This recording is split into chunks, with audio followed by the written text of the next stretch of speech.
Esta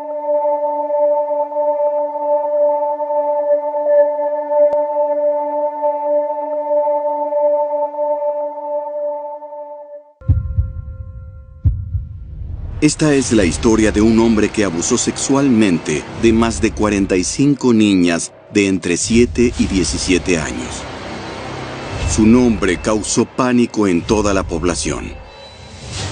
Él era conocido como el Loco Hugo, y su captura había sido todo un reto para las autoridades hondureñas. Y aunque había sido capturado y condenado, Hugo logró escapar de prisión. Ahora su búsqueda sería una de las más importantes enfrentadas por las fuerzas de seguridad. ¿Podrían encontrarlo antes de que volviera a atacar? Esto es Expedientes Criminales.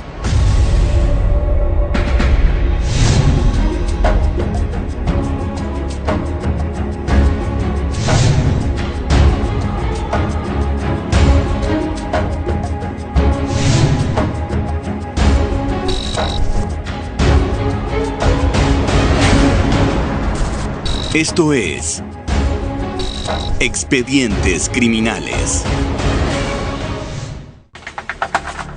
Son pocos los casos que se han apoderado de la imaginación de la sociedad hondureña, como lo hizo el caso del violador en serie Hugo Sierra Benavides, alias el Loco Hugo, un obrero de profesión, conocido en Comayagüela como un simple vendedor ambulante.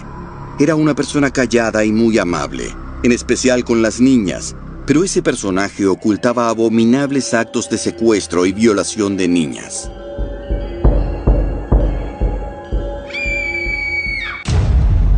¿Cómo escribiría Hugo? Es una persona despreciable, frío, inteligente. De loco no tenía mucho. Sabía de lo que estaba haciendo, Se aprovechó de su condición de adulto e imagen de hombre amable para abusar de menores de edad. Fue difícil tratar cada uno de los casos.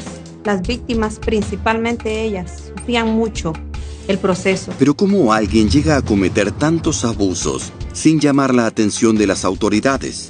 El proceso anterior lo hacía más difícil todo. Años atrás, denunciar un abuso sexual era un proceso muy difícil para las víctimas. Las víctimas eran expuestas a ver a su victimario y esto les afectaba mucho. Muchas se ponían muy nerviosas en sus declaraciones o simplemente se negaban a tener que pasar por una situación tan dolorosa. Es difícil encontrar en la memoria colectiva un criminal que haya sembrado el terror dentro de la población, como lo hizo Hugo Sierra, un delincuente a quien se le adjudicaron al menos 50 violaciones entre los años 2008 y 2012. Pero ¿quién era realmente este criminal? Hugo era el tercero de 4 hermanos. Su infancia había transcurrido en una casa de apartamentos de bajos recursos, en Comayagüela, donde vivió en la pobreza. Desde muy pequeño, su padre lo hacía trabajar como vendedor ambulante para ayudar con sus ingresos. Muchas fueron las veces que tuvo que dormir en las calles de Tegucigalpa y Comayagüela. A los niños los ponían a trabajar desde muy temprana edad. Era un niño indefenso a merced de la oscuridad de la noche. Bueno, este tipo de actividades no es correcta porque expone a los propios niños a muchos peligros en la calle. Hugo no podía hacer nada para evitar su situación. Es la historia de muchos niños de aquí. Según sus declaraciones, durante esos años, en la década del 80, había sido víctima de abuso sexual. Esto marcaría su vida para siempre. Su infancia y su inocencia le habían sido arrebatadas. Estas humillaciones traen consecuencias graves. Una es el vacío que deja en la persona y la otra la necesidad de vengarse con otras personas que se sientan indefensas, tal y como ellos se sintieron alguna vez. Para este tipo de abusador, es fundamental que la víctima esté siempre indefensa. Una persona que viola no necesariamente debe sentir un placer sexual cuando hace este acto. Su trabajo de lavandera ayudaba a la madre de Hugo a mantener a su familia, pero el dinero que ganaba no era suficiente, así que le exigió a Hugo que buscara trabajo, y por esa razón solo estudió hasta el 4º grado de la primaria. A pesar de que tuvo la posibilidad de aprender el oficio de zapatero, prefirió dedicarse a otra cosa. Se convirtió en asaltante en las calles de Comayagüela, principalmente en la Séptima Avenida. La calle se convirtió en su escuela, y allí fue aprendiendo todo lo que necesitaba, cómo seguir a sus víctimas y cuándo es el momento indicado para atacar. Esta es la manera en la que comienza la historia del Loco Hugo.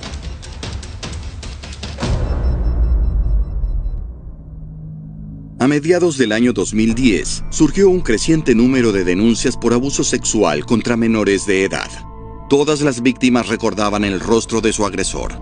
La mayoría de las denuncias se registraron en las oficinas de la Dirección Nacional de Investigación Criminal del barrio Los Dolores y de la colonia Villa Adela de Comayagüela.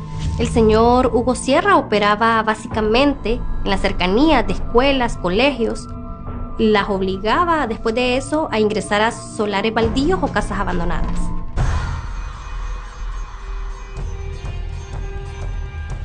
Frecuentemente, Hugo rondaba escuelas en busca de nuevas víctimas. Con el tiempo, sus tácticas se fueron perfeccionando y el número de víctimas aumentó considerablemente. En la mente de un agresor, de un abusador sexual o un violador, lo que hay es una fantasía de poder. Y esta fantasía puede variar. Puede ser con niños, con niñas, con adolescentes, con mujeres y también con hombres. Todo lo que pueda imaginar la mente humana. Tal vez nunca sepamos con certeza qué era lo que pasaba por su mente. Solo podemos saber que Hugo no era capaz de controlar sus impulsos. Ni siquiera los gritos de sus víctimas lograban impedir su cometido. Este tipo de personas no contienen un nivel de empatía. Estas personas son incapaces de sentir el dolor ajeno. No comprenden de que esa persona está recibiendo dolor. En este caso específico, necesitaba hacer sufrir a sus víctimas. Tenía una sed insaciable de escuchar sus ruegos desesperados. Este tipo de persona no tiene posibilidades de cambio. Requieren de un tratamiento especial y deben ser controlados. Hubo más de 40 denuncias, pero se dice que los casos fueron muchos más, solo que por temor o por vergüenza, muchas de las víctimas no denunciaron los abusos a las autoridades. Al señor Hugo Sierra se le está acusando de más de 40 violaciones, pero según las investigaciones, son alrededor de 100 víctimas y todas en la capital. Pero hasta ese momento, las autoridades no habían relacionado los casos. No se habían dado cuenta de que era la misma persona la que cometía la mayoría de los ataques. El número de víctimas aumentaba a medida que el tiempo pasaba. Lamentablemente, 7 de cada 10 mujeres que sufren abuso sexual no denuncian el delito a la policía. Una de las razones es porque el agresor amenaza con volver a repetir el acto sexual. Cuando se trata de víctimas menores de edad, el número de denuncias es menor. Muchas veces los padres no saben cómo reaccionar y recurren al silencio. La denuncia era el primer paso para detener esta ola de abusos. Una valiente madre hizo lo correcto y realizó una denuncia. Gracias a su coraje y determinación, la larga lista de crímenes de Hugo llegaría a su fin.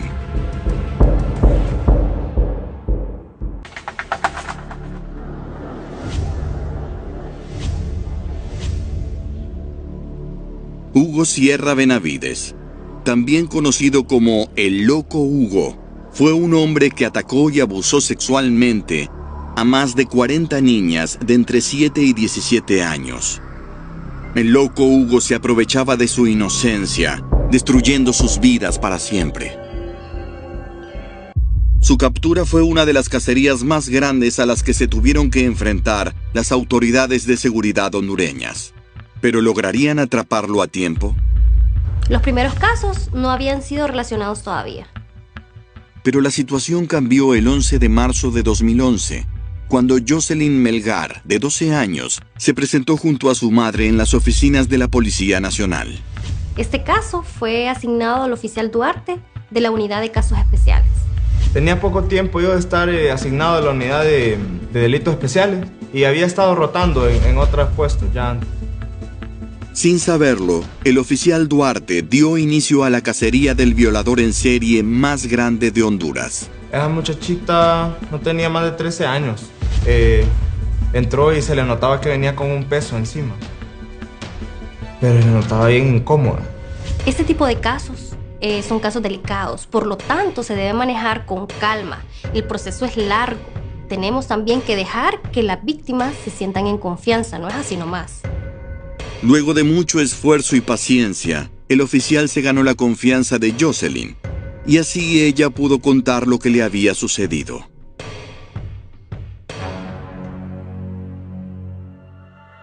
Yo fui a comprar a la pulpería y de pronto un señor me venía siguiendo. Para de sonreírme y me asusté un poco. Ella se detuvo y miró hacia atrás. Y en eso miré que sacó una pistola de su pantalón. Y me agarró. Y me jaló más fuerte. Me paralicé. Me dio mucho miedo. Y aún más estaba sola. Nadie me podía ayudar. Pero ya era demasiado tarde. Es lo peor que me ha pasado. Y es aquí donde uno de verdad piensa qué tipo de maldito se aprovecha así de una persona tan indefensa. En Honduras hay un promedio de 3.000 casos de abusos sexuales al año. El 90% de las víctimas son mujeres y niñas. De pronto el oficial recordó otros casos similares que habían sido considerados aislados. Cuando estaba tomando la declaración me acordé de otra víctima que dio una declaración bastante parecida, específicamente en una cicatriz que tenía el asaltante. Cerca de 7 denuncias diarias eran interpuestas por este delito a nivel nacional. Si el oficial estaba en lo correcto, debía haber más denuncias similares. Ahí es cuando empecé a entender que esto solo era el principio. Me comuniqué con un compañero de otra de las estaciones y me hizo saber de otros 2 casos de niñas que fueron atacadas sexualmente en edad bastante parecida. Poco a poco los agentes fueron conectando las denuncias. Sí, había un patrón. Jóvenes de entre 7 y 17 años, un atacante que tenía un tatuaje en el hombro y una cicatriz en el estómago. El caso era más grande de lo que imaginaban. En mayo de ese año se investigaron reportes de 21 casos en diferentes colonias de Comayagüela. El modus operandi era exactamente el mismo. Ahora los oficiales trabajaban con la hipótesis de que todos esos ataques eran cometidos por la misma persona. También había un patrón en el área en el que trabajaba, ¿verdad? La mayoría de las denuncias se estaban dando en la DNIC, de ahí del barrio Los Dolores y de la colonia Villadela, en la capital. Para poder atrapar al criminal se armó un equipo de trabajo. Pues este tipo de trabajo se hace en conjunto. Trabajamos con la gente de Fusina, trabajamos con la gente de la Fiscalía de la Niñez y también trabajamos con la Unidad de Fuerzas Especiales. Para la investigación y judicialización de los casos, las autoridades contaron con el apoyo logístico y profesional de investigadores, abogados y psicólogos. Gracias a los testimonios de las víctimas, se obtuvo información valiosa. El violador tenía un estilo particular de vestir y solo atacaba en horas de la tarde. En un momento solo teníamos los retratos del atacante, pero cambiaban siempre dependiendo de la víctima. Durante el proceso, se detuvieron e investigaron a más de 70 personas con características similares a las que reportaron las víctimas. Decidimos repasar casos anteriores y fue ahí donde dimos con la pista de un sospechoso. Uno de los casos incluso proporcionó un posible nombre: Hugo Sierra Benavides. En la población se empezó a correr la voz de que había un sospechoso. Un hombre al que le pusieron el seudónimo de El Loco Hugo. El apodo viene de un programa de televisión, creo que es de Venezuela, y es un programa de chiste. Hay un personaje que es exhibicionista, anda con un abrigo y se le para enfrente a las mujeres y abre así el abrigo. Y el nombre del personaje es Loco Hugo. El nombre se hizo popular, y aunque la gente lo encontraba gracioso, Hugo Sierra no era precisamente un loco. Realmente este tipo de personas no son locas. Este tipo de personas son conscientes de lo que hacen.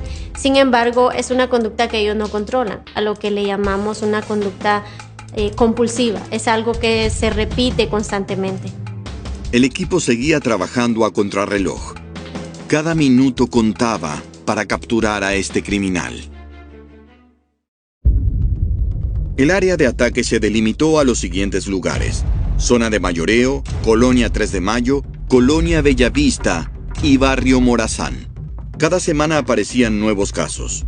Solo en el mes de junio de 2011 se reportaron 3 casos más de violaciones. La policía recibió cientos de llamados afirmando tener información sobre el violador en serie, pero lamentablemente la mayoría resultaban ser falsas. Lo peor era que la gente le echaba la culpa a la policía. El miedo se apoderó de los padres de la comunidad, sintiendo que habían perdido el control. La gente pensaba que era una disputa entre mareros por territorio. Se rumoraba también que había gente inestable ahí abusando. Y también estaba el rumor de que habían cultos satánicos que estaban haciendo esto con las niñas. Era muy importante para nosotros concluir con esta pesadilla. Lo que todavía no sabían los oficiales era que Hugo ya había estado en la línea de identificación en varias ocasiones, pero nunca nadie había reconocido de que él era el violador que estaban buscando. Pues uno de los que teníamos en la fila de identificación era Hugo Sierra.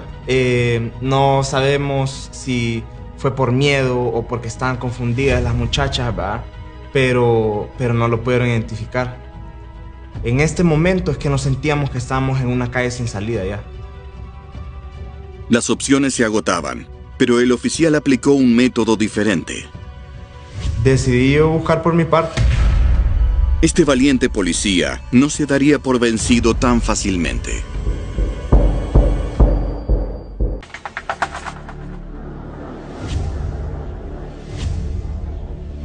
Autoridades y fuerzas de seguridad llevaban meses trabajando para capturar al mayor violador en serie de Honduras. Simplemente tendríamos que comenzar de nuevo. Siempre un criminal comete algún error y ahí vamos a estar para atraparlo. Mientras tanto, aún sin haber determinado la identidad del violador, las autoridades enfocaron sus esfuerzos en labores preventivas. Con el apoyo de la Fuerza de Seguridad Interinstitucional Nacional, FUSINA, más agentes se sumaron a la búsqueda del criminal. Además, se montaron nuevos puestos de vigilancia en las entradas y salidas de las colonias donde habían ocurrido los ataques. Pues ahí ya empezamos a buscar apoyo de parte de los padres, ¿verdad? Que se integrara un poco la comunidad, que estuvieran pendientes de que si lo miraban en las calles y esas cosas para proteger a sus niños. Nada parecía dar un resultado positivo, hasta que el acto de un valiente agente de policía lo llevó a una pista. Es la parte que le da miedo a uno, ¿verdad? Pero hay que adentrarse ahí. Habíamos identificado varias víctimas y era de esas zonas que tenían esos solares baldíos y las casas abandonadas. Decidido a dar con el criminal, el oficial Duarte se infiltró en las colonias donde el violador atacaba. Como sabía que esto implicaba un alto riesgo para su vida, decidió trabajar de incógnito, usando otra identidad. Tenía que intentarlo. Llevábamos meses trabajando en este caso, ya hablando con las familias todas las semanas. Yo ya no podía ver a las víctimas sufrir así, verlos pasar por ese infierno. Sin armas y sin apoyo, el agente Duarte estaba dispuesto a encontrar a este violador en serie. El oficial Duarte visitó varias colonias y escuelas para ver si lograba encontrar a algún sospechoso. Lo hizo durante varios días, pero lamentablemente no tuvo suerte. Tratar de identificar al violador, ¿verdad? Con el tiempo, aparecieron nuevas pistas en las investigaciones de los casos. Apareció un video que mostraba al violador abordando a otra de sus víctimas. La víctima nos informó que le habían atacado ahí frente a Sencol. Entonces, cuando fuimos a hacer las investigaciones, vimos ahí que había una cámara de seguridad. Y ahí es donde pudimos identificar una buena pista para el caso. Rápidamente los agentes hicieron las gestiones para conseguir el video. No tenían demasiado tiempo, porque muchas de las cintas de vigilancia son borradas periódicamente. Ahí tuvimos que ir a conseguir la orden judicial para usar eso como evidencia y colaboraron de gran manera.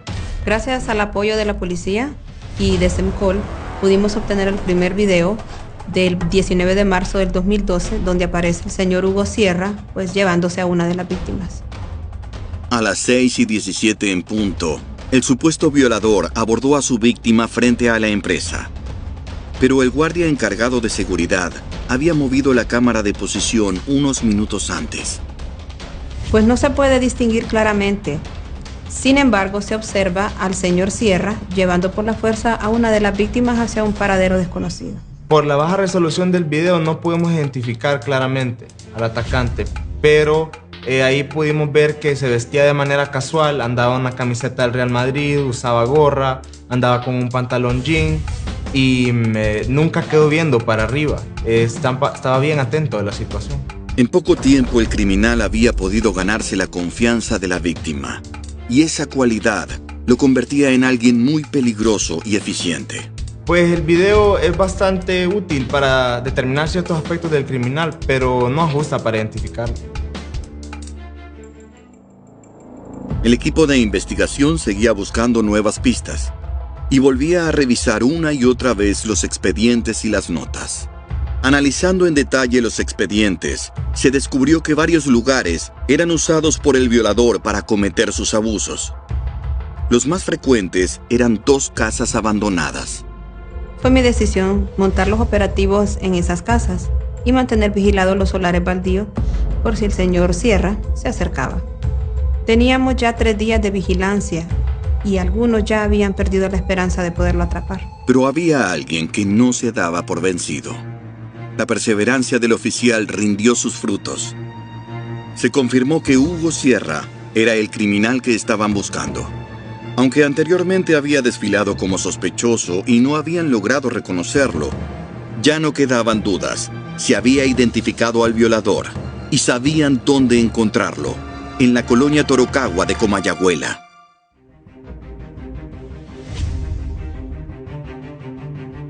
Con todos los datos que habían obtenido, los oficiales decidieron allanar la casa de Hugo Sierra. Pero al llegar, se encontraron con su madre, quien les informó que Hugo ya no vivía allí. Interrogamos a la familia varias veces, pero ninguno dijo nada, no daban información del paradero. Dentro de la casa encontraron un bolso con ropa. Inmediatamente los investigadores notaron que las características de la ropa coincidían con las descripciones de las prendas del violador que habían hecho las víctimas. Pues lo teníamos, pero no lográbamos dar con él. Cuando llegamos a la casa de él, bajo el dato de que ahí estaba y no lo encontramos, entonces asumimos que alguien le dijo que la policía iba para allá a buscarlo, porque ahí tenía todas las cosas en la casa todavía. Se nos escapó. Lastimosamente, la madre o alguien debió informarle y no llegó. El loco Hugo había logrado escapar. Y ahora que sabía que lo buscaban, lograr capturarlo iba a ser una tarea aún más difícil.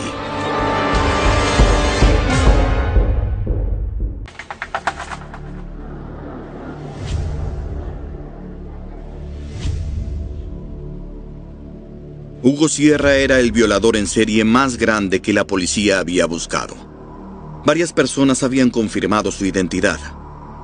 Las autoridades estaban cerca de encontrarlo, pero ya sea por la casualidad o la complicidad de la gente, no lograban capturarlo. Habían encontrado su hogar y habían descubierto que el loco Hugo tenía una familia como cualquier persona. En la sala pudimos observar unas fotos. Se miraba a Hugo amoroso, feliz, con su mamá, con sus hijos, y ahí es donde nos preguntamos, ¿verdad? ¿Cómo es que alguien que se miraba así podría ser un monstruo que andaba en la calle y que andábamos buscando nosotros por esos 40 casos de violación? La familia lo describía como un padre amoroso, más que todo. Incluso hablamos con la hija de él, que en ese entonces tenía 14 años, que estaba dentro del rango de edad, ¿verdad?, de las víctimas de violación.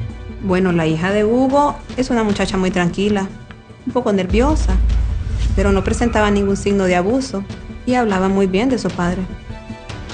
Se lanzó entonces una alerta a todas las estaciones de policía para la búsqueda de Hugo Sierra Benavides, más conocido como el Loco Hugo. La prensa se hizo eco de la situación, pero los días pasaban y no se obtenían resultados. Hasta que de pronto, una llamada brindó información importante para su captura. La pista que recibimos es que una de las víctimas reportó haberlo visto en la calle, ¿verdad? Unos minutos antes de haber hecho la llamada.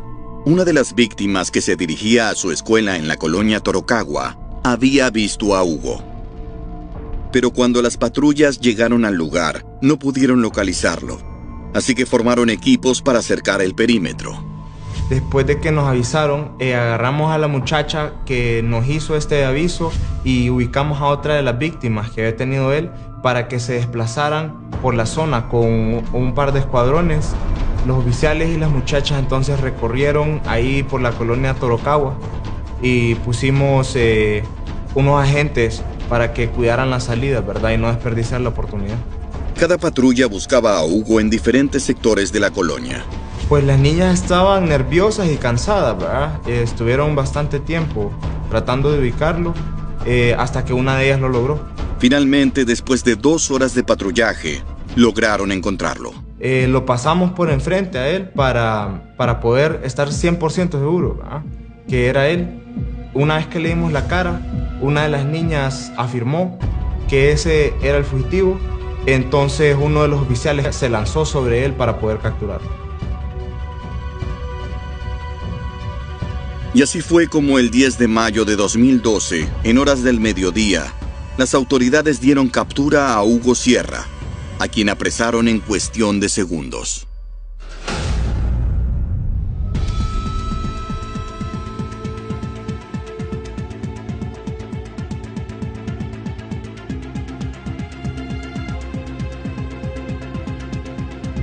Lo llevaron al cuartel de la policía y lo interrogaron durante varias horas. Al principio él negaba tener conexión con los casos, pero las pruebas médicas forenses fueron irrefutables. Ahí tuvimos la prueba de ADN, que fue casi 100% afirmativa, ¿eh? Entonces no se ocupaba ni una confesión. Después de varios meses de intensas investigaciones y vigilancia, Hugo Sierra Benavides había sido capturado. El violador en serie más famoso del país aseguró que en el tiempo que llevaba en prisión, los demás reclusos nunca le habían faltado el respeto. Pero aún así, intentó suicidarse. Durante los 4 años que pasó en la cárcel, Hugo intentó suicidarse en 3 ocasiones. La primera acumuló e ingirió 39 pastillas para dormir. Pero el resultado no fue el esperado, solo le provocaron un sueño profundo. En el segundo intento, utilizando varias sábanas, hizo una trenza. Se la enroscó en el cuello y luego se colgó. Pero al sentir el frío de la muerte, reaccionó y desistió del intento. En el siguiente intento se cortó las venas con una hoja de afeitar, pero las autoridades lo llevaron al hospital escuela y le salvaron la vida. Es normal que este tipo de personas se depriman. Ellos saben que en lo que les resta de vida van a estar aislados de su familia, de sus amigos. Este parecía ser el fin del loco Hugo, pero a pesar del exitoso trabajo de la fiscalía, agentes de seguridad e investigadores, este caso aún no terminaría. Hugo se escapó. Efectivamente, la Fiscalía Especial de la Niñez ha tenido conocimiento de la fuga de esta persona, identificada como Hugo Edgardo Sierra Benavides, a quien se le ha presentado varios requerimientos fiscales por considerarlo responsable de la comisión de delitos de violación especial. Al mediodía del domingo 10 de marzo de 2015, Hugo, junto a 2 reclusos, saltaron el muro de la penitenciaría. Lo hicieron con una cuerda hecha de sábanas, corrieron entre los matorrales y cruzaron los 2 anillos de seguridad que custodiaban los alrededores de la prisión.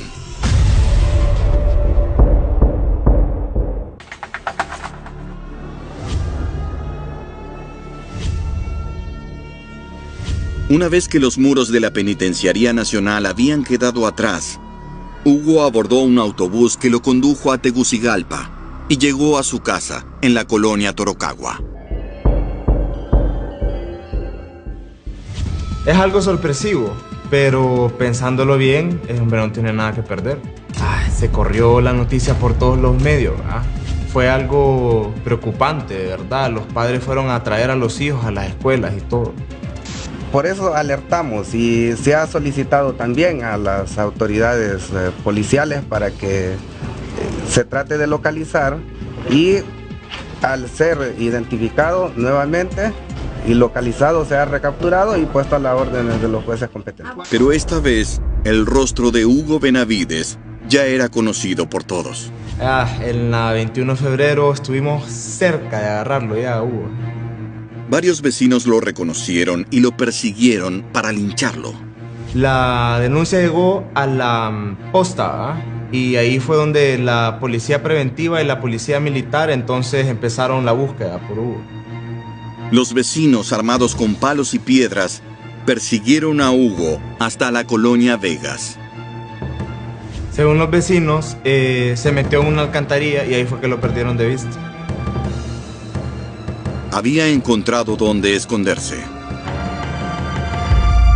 En ese momento los oficiales procedieron a tirar una bomba de gas lacrimógeno dentro de la alcantarilla para poder sacarlo. La gente estaba furiosa, por lo que nada podía garantizar la seguridad física de Hugo si era atrapado. Si me llega a tocar uno de mis hijos, lo mataría con todos los vecinos, lo agarraríamos, lo mataríamos, lo quemaríamos. Pues si yo lo encuentro en el acto, vengo, le pego un martillazo, una pedrada, le agarro y le quiebro la cabeza. Si yo lo encuentro, yo le corto la vida. Pero luego de muchos intentos y de una larga espera, no había señales de Hugo. Había escapado otra vez. Los teléfonos de la Policía Nacional estaban a punto de estallar. Reportaban haberlo visto en las inmediaciones de sus casas, en diversos lugares públicos donde se decía que había nuevos casos de violaciones. Pero todos estos reportes resultaron ser falsos. Tuvimos que calmar a la población. Hicimos esfuerzos sin desestimar que se tenían que tener ciertas precauciones, especialmente con las niñas entre 7 y 17 años y específicamente a la hora de salida de las clases. Pues escuchaba un montón de cosas bien disparatadas, ¿verdad? Y yo incluso tenía a varios de mis vecinos diciendo que los habían visto ahí caminando por la casa. Algunos rumores decían que estaba en el sur, otros en la capital y otros que se había trasladado hacia el norte. En cierto momento, todo el mundo tenía su propia historia acerca de dónde había visto al loco Hugo. Durante la investigación, en respecto a la familia, pudimos identificar que era lo más importante para él, ¿verdad? Y el nivel de confianza que les tenía era grandísimo, especialmente con su mamá. Mediante las pesquisas hechas por la policía, se supo que había tomado un autobús que lo había llevado hasta el norte, según testimonios de los empleados de la compañía del autobús. Varios testigos después lograron identificarlo por la imagen que salía de él en las noticias. Ya cuando sale él de nuestras fronteras es más difícil seguir la pista, ¿verdad? Entonces hacemos una fuerza conjunto de la justicia guatemalteca y así es como nos damos cuenta que es a base de jalones que él logra esquivar algunos de los operativos y otros tramos los hace a pie también. A medida que pasaba el tiempo, la captura de Hugo se iba complicando cada vez más. Con cada paso que se daba, se alejaba más de la justicia de Honduras. Pero aún había esperanzas. Pues la familia seguía teniendo un frente cerrado, diciendo que no se comunicaban con él. Pero teníamos un informante cercano a ellos que nos decía que había comunicación periódica. Hasta los peores criminales tienen una madre. Y Hugo, a pesar de todo, era un buen hijo. Y nunca había perdido el contacto con su amada madre. Lo capturamos por medio de un trabajo de inteligencia que se hizo, ¿verdad? Teníamos intervenidas las llamadas de la familia y así supimos que estaba en México.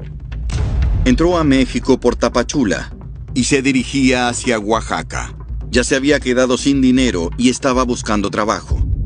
Inmediatamente las autoridades hondureñas se pusieron en contacto con las mexicanas y se logró comunicación con la Agencia de Investigación Criminal de la Procuraduría General de la República y la Interpol.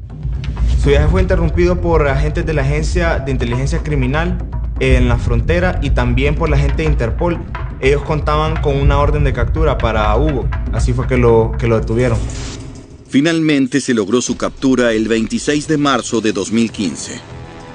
2 días después, se lo deportó a Honduras. Esta era su segunda deportación. La primera fue en un intento de llegar a los Estados Unidos. Luego de la captura del peligroso violador Hugo Benavides en México, las autoridades del Ministerio Público han manifestado cuál sería el destino de este individuo tras haber llegado a Honduras en vuelo comercial a San Pedro Sula. De igual manera, él tenía una orden de captura por el delito de evasión, haberse fugado de la Penitenciaría Nacional, y se le seguía un proceso por el delito de portación ilegal de armas. El momento en el que venía el avión en el que él estaba deportado, ¿no? Estábamos casi todos los que participamos en la investigación. Yo en el momento no me lo iba a perder. Yo no iba a descansar hasta que ese hombre estuviera preso. Y ese fue el final de Hugo Sierra. Bueno, tuvimos un muy buen equipo de trabajo y encontramos también pocas dificultades. Tuvimos un juicio rápido y pudimos condenarlo con prontitud. Los medios de comunicación terminaron de consolidar la fama de este violador en serie. Lo llevaron ante los tribunales de justicia y 2 días después, en la audiencia preliminar, un juez penal de Comayagüela le dictó 11 autos de prisión por igual número de delitos. Hasta el día de hoy ha sido sentenciado por 23 violaciones especiales, niñas menores de 18 años, 2 violaciones simples, mujeres mayores de 18 años, un delito por evasión y un delito de portación ilegal de armas. El señor Hugo Sierra durante el juicio se negó rotundamente todos los cargos que se le estaban acusando, pero las evidencias eran demasiado contundentes. Aunque la defensa sacó todas sus armas, al señor Hugo Sierra se le encontró culpable de todos los cargos que se le estaba acusando. El juicio fue rápido y solo se presentó su hija, quien le llevó algo de comida. Pero antes de entregar los alimentos, tuvo que escuchar todos los delitos que había cometido su padre contra niñas de entre 7 y 17 años de edad, a quienes les había obligado a tener relaciones sexuales bajo amenazas de muerte. El loco Hugo nunca miró a los ojos a su hija cuando leían los cargos, y al concluir el juicio, la niña fue la primera en retirarse del recinto judicial. El loco Hugo sumó una condena que supera los 400 años de prisión. Fue recluido en la Penitenciaría Nacional, un lugar considerado el infierno para quienes son acusados de violación. Tiempo después, Hugo Sierra fue trasladado junto a otros 41 convictos a la cárcel de máxima seguridad, conocida como El Pozo 2. Logramos capturar a Hugo Sierra gracias al esfuerzo en conjunto que hicimos con las diferentes fuerzas. Así es que logramos quitar de la calle esta amenaza que tenían todas estas niñas y niños, ¿verdad? Cada vez que salían de la escuela le quitaba la tranquilidad a los padres. Si seguimos trabajando en conjunto, no hay criminal que pueda escapar de la justicia en Honduras. Hugo deberá pagar condena el resto de su vida. Y aunque logró evadir a las fuerzas de seguridad en diversas ocasiones, nunca pudo escapar del brazo largo de la ley. No importa dónde se escondan, la justicia los encontrará. Siempre habrá hombres y mujeres que estarán dispuestos a enfrentarlos.